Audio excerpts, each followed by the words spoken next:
Smoke-choked skies and scorched hillsides have once again become the backdrop of life in Southern California. A series of blazes, many triggered by howling Santa Ana winds, have burned through tens of thousands of acres, leaving entire neighborhoods reduced to ash. At least 24 people have perished, and thousands more are reeling from sudden evacuations. All the while, firefighters brace for a grim reality. With high winds returning and record-low rainfall, these wildfires are poised to intensify. The forecasts reveal a relentless cycle of fire risk that could stretch for months. The stakes are high, and the danger is growing. Join us as we delve into the driving forces behind these devastating flames, uncover the frontline stories of survival, and explore how communities across California are uniting to face an ever-growing threat head-on. Under the red flag current firestorms and their impact. The term red flag has become a near-constant headline in Southern California. Red flag warnings and the newly designated particularly dangerous situation (PDS) alerts are triggered when conditions are prime for explosive fire growth. Right now, the Los Angeles region finds itself under the highest fire alert levels, driven by the combination of intense Santa Ana winds, extremely low humidity, and bone-dry vegetation. The Palisades fire stands out as the largest blaze, scorching over 23,000 acres. After multiple days of relentless wind gusts of up to 70 miles per hour, containment hovers around 18%, and firefighters fear that renewed Santa Ana events could undo any progress made. Nearby, the Eaton fire has stalled at roughly 14,000 acres and reached about 35% containment, but it too threatens to surge if gusts pick up. Additional smaller fires like the Hearst fire, 799 acres, 97% contained, and the new Auto fire, 56 acres, 0% contained, show just how volatile and widespread these outbreaks have become. Evacuation orders have impacted well over 100,000 people across Los Angeles County. Even those not officially under evacuation have been told to pack go bags in case conditions worsen overnight. Smoke advisories blanket vast areas, warning of dangerous particulate matter. Health officials have declared local emergencies, urging residents to remain indoors when possible and to wear masks if stepping outside. The human stories woven into these wildfires are heartbreaking. Entire neighborhoods have vanished overnight. In Altadena and parts of the Pacific Palisades, families sifting through the rubble of what once were comfortable homes find only charred memories. Schools, including Palisades Charter High School, have sustained catastrophic damage, forcing thousands of students and teachers to scramble for temporary classrooms. Historic places of worship have burned to the ground, leaving congregations with nowhere to gather. Even those who manage to escape physical harm face an array of hardships. Some communities have lost running water or electricity for days. Groceries, gas, and lodging are scarce commodities. For local business owners, days of mandatory closures can spell economic ruin. As the fires rage, thousands of firefighters from California and beyond have stepped in to battle the blazes. National Guard troops assist with evacuations, ensuring neighborhoods remain secure against looters who've attempted to exploit evacuated zones. Aerial firefighting plays a pivotal role, though even super scooper planes can be grounded by high winds or, as happened recently, be temporarily disabled by a collision with an unauthorized drone. Donations from companies like Netflix, Comcast, and Disney have poured in to support relief efforts. Celebrities have also stepped up. Beyoncé's $2.5 million donation, for instance, will directly aid Los Angeles area wildfire relief. Meanwhile, everyday citizens have become heroes themselves. A father-daughter duo staying behind barricades to send updates on neighbors' homes, volunteers rescuing stranded pets, and teachers hosting students for makeshift classes in borrowed community centers. Despite small victories, many worry that the worst is yet to come. Fire officials warn that if winds intensify as predicted, these already ferocious blazes could rapidly jump containment lines and surge into populated areas again. The underlying factors: wind, weather, and drought. Wildfires in Southern California are no anomaly. In fact, they're historically part of the region's natural cycle. But what's unfolding this season is anything but normal, driven by an intense confluence of meteorological and environmental factors. In many parts of the U.S., wind tends to blow from oceans onto land, carrying moisture that can help suppress fires. But the Santa Anas blow in the opposite direction, offshore, from the Great Basin region toward the Pacific. These winds are notoriously fast and exceedingly dry, and they funnel through mountain passes toward the coast, creating gusts that can top 70, even 100 miles per hour. When these winds collide with parched vegetation, all it takes is a single spark for an inferno to ignite. Unfortunately, the region faces days more of similar wind conditions. Southern California depends on its rainy season, particularly January and February, to replenish moisture levels. This year, Los Angeles has received only a fraction of its normal rainfall, sitting at around 2% of the average for this time period.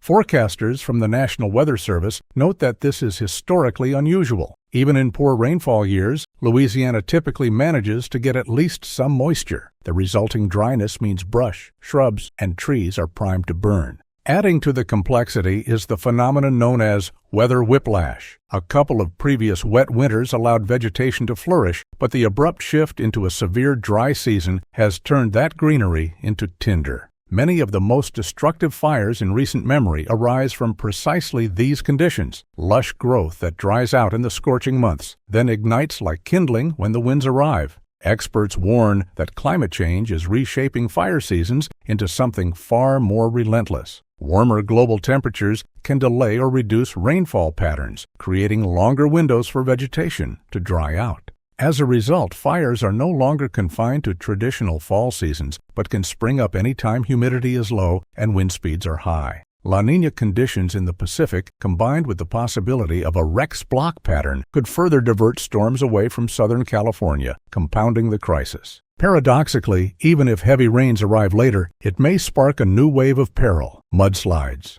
Burned soil cannot easily absorb intense rainfall, often resulting in large-scale debris flows. Areas currently ablaze, like the Palisades and Eaton Canyon, could face floods of mud and rock once a significant storm hits. It's a sobering reminder that the challenges do not end once the flames die down. Community at the crossroads, social and economic fallout. Wildfires don't just consume houses and trees, they erode the delicate fabric of community life. With entire neighborhoods going up in flames, everything from local economies to social dynamics is thrust into turmoil. Communities like those in Altadena have historically been bastions of diversity, partly established when black families sought refuge from exclusionary housing laws elsewhere. Today, many of these same households face unprecedented obstacles in rebuilding. Homeowners who carried minimal insurance, or none at all, are particularly vulnerable. Meanwhile, wealthier enclaves, including celebrity-heavy areas, can more swiftly tap into robust insurance packages and high-end reconstruction services. The result? An expanding gap between those with the means to rebound and those who risk being priced out of their hometowns. Local utilities, already battling lawsuits alleging that downed power lines may have ignited some fires, have preemptively shut off electricity to thousands of customers to reduce further ignition risks.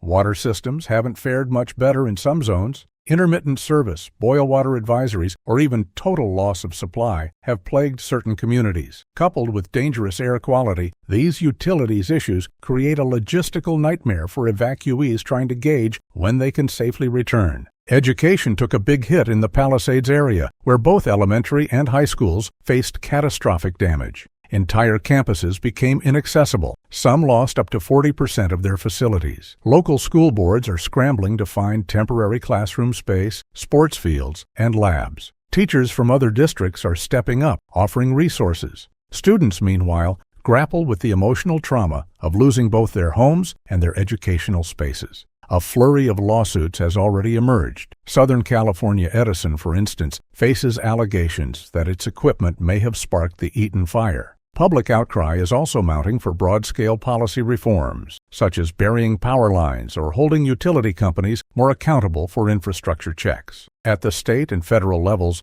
debates ensue about how to deliver financial relief. Some officials argue that any disaster aid should be tied to policy changes addressing mismanagement of forests or water resources, while others emphasize immediate, unconditional relief. Local hospitals and nonprofit groups have expanded mental health services, offering counseling for those grappling with loss. On the ground, volunteer crews and faith-based charities continue distributing supplies, water, blankets, masks, to families in need. Where the system falters, community members step in. Whether it's a fundraiser to rebuild a neighborhood church or a group of teenagers collecting donations for families left homeless, the communal desire to pull through runs deep. The road ahead. Forecasts, preparedness, and solutions.